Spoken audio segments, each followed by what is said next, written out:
Namaste, yogis, and welcome to day one of implementing your pose modifications into your practice. So, if you're anything like me, then you probably live in yoga pants anyway, but if not, I encourage you to change into some comfy clothes, as you may want to try out some of the modifications to see how they feel in your body. This is the best way to learn and really solidify your understanding. I also encourage you to pull out your pose modification guidebook and make notes on it. Perhaps asterisk or highlight the mods that feel best for your body so that it's easy for you to remember when you're on the mat. Okay, so let's dive into the first of 6 pose categories. Now, I'm only going to touch on this briefly because this is the fast track version. But basically, when we are thinking about how to modify our poses, there are actually 5 different forces that are loading the SI joints that we need to consider. Within each pose, there may be a couple of these that are dominant. And in lunge poses, the forces that tend to be most dominant are asymmetrical forces and sometimes shear forces.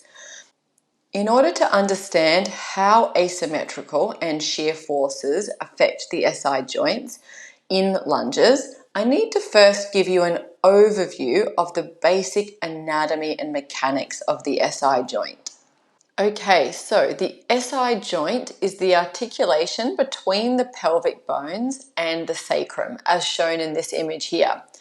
The joint actually moves very little. In fact, only up to 3 degrees of movement occurs within 3 planes.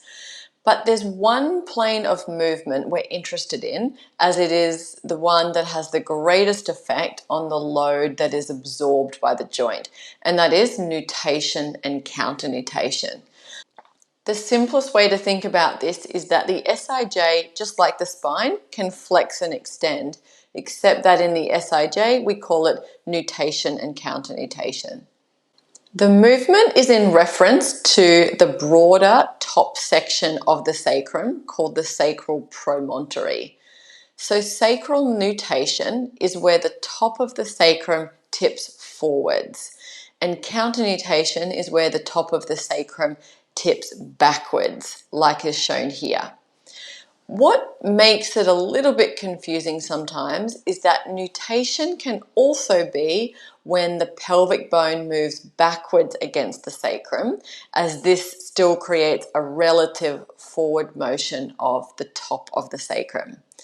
Similarly, counternutation can also be when the pelvic bone moves forwards relative to the sacrum, as this is still a relative backward motion of the sacrum. Try this little hand movement to visualize what's happening. Make a fist and press it into the extended palm of your other hand.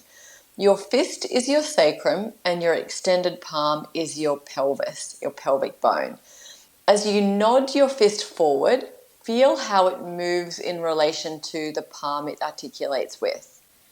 In relation to your fist, your palm or pelvic bone rotates backwards. Sometimes the sacrum will nod forward relative to the pelvic bone, causing nutation, and sometimes the pelvic bone will rotate backwards on the sacrum, also causing sacral nutation. In counternutation, the sacrum is either moving backwards in relation to the pelvic bone, or the pelvic bone is moving forwards relative to the sacrum. So although nutation is one of the 5 primary forces that load the SI joint, it's also the position where the greatest number of ligaments are tightened at the SIJ, and therefore it's the strongest position for transferring high loads between the trunk and the legs and vice versa. So it's often the position that we're seeking to create more within our poses.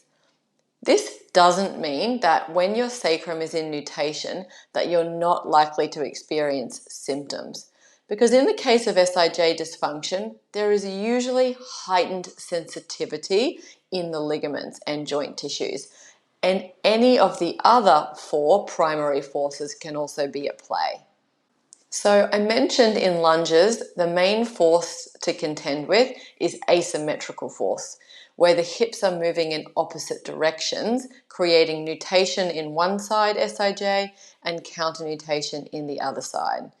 This asymmetry can be provocative of symptoms for the sensitized SIJ ligaments. But this is a lot worse when we sink down fully into the hips in our lunges. When we sink down fully into the hips in an attempt to try to maximize our range of motion in lunges, we effectively use our femur bones or leg bones like levers to pry open the pelvic bones further to get those last few degrees of movement. And this creates an additional shearing force to the SIJ. Okay, so you can see here that most of the modifications for lunges are seeking to reduce the asymmetry in hip position by elevating the pelvis away from the floor slightly. Here, lifting the palms and supporting your upper body with your fingertips helps to do this, as does supporting the hands onto blocks or placing both of the hands inside the foot.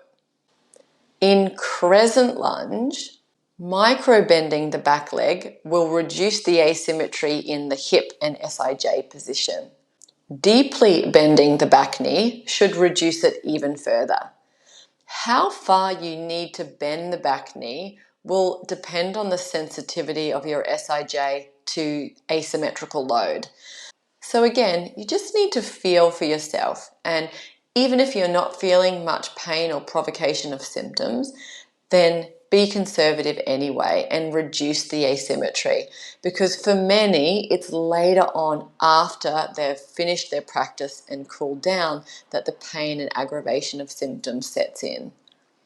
The same goes for Anjaneyasana. We want to elevate the pelvis away from the floor slightly to reduce the asymmetry and shear force. And so you can apply this principle of elevating the pelvis to reduce asymmetrical shear within all of your lunge poses. Okay, so that's it for the fast track version of modifying lunges. Tomorrow, I'm going to teach you how to modify standing poses effectively to reduce the load on the SIJ.